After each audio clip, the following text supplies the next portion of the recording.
अस्सलाम वालेकुम, की हाल चाल है जी। उम्मीद है तुम सारे खैर खरीत नाल होवोगे।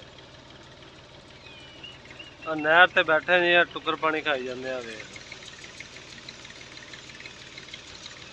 पिछे साढ़े नहर जा रही है,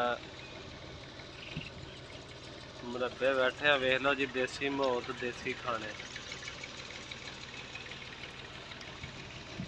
खाने दे विच की है जी, अचार आ ते रोटी ते नाल दाल दा सालन ते नाल बोतल ते नाल चाह। ए देख लो। ते जेड़े दोस्त साडे चैनल दे नवे आ दोस्तों, साडे चैनल नूं सबसक्राइब करियो ते वीडियो नूं लाइक भी करो।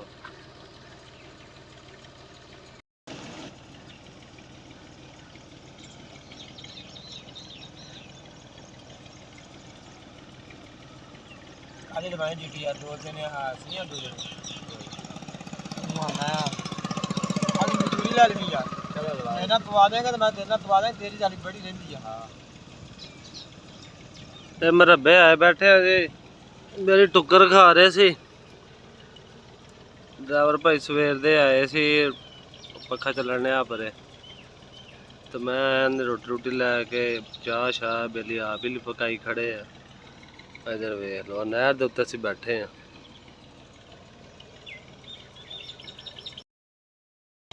अच्छा कप विच अच्छा पाई ते चाह ले मिला दी जिवें कावा हुंदा है पठाना वाला, इदां नहीं। मजा मजा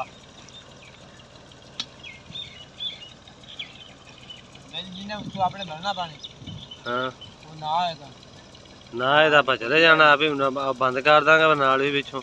ये बंद है ना आज भाई साहब ने। हाँ उन्हें कहा साकट बना के रखा उन्होंने हाँ ना साकट ला दी पानी में। ये मुंह नंगा रहे नाल पानी नहीं कर समझा, मुंह है बंद रहे मेरा गोल पानी पूरा पीछे पूरा।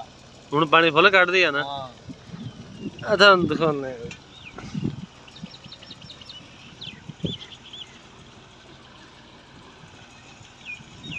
ਇਹਦੇ ਨਾਲ ਇਸ ਜਦੋਂ ਤੁਹਾਡੇ ਕੋਲ ਇਜਾਜ਼ਤ ਹੈ ਤੇ ਦੋਸਤੋ ਦੁਆਵਾਂ 'ਚ ਯਾਦ ਰੱਖਿਓ। ਅੱਲਾ ਹਾਫਿਜ਼।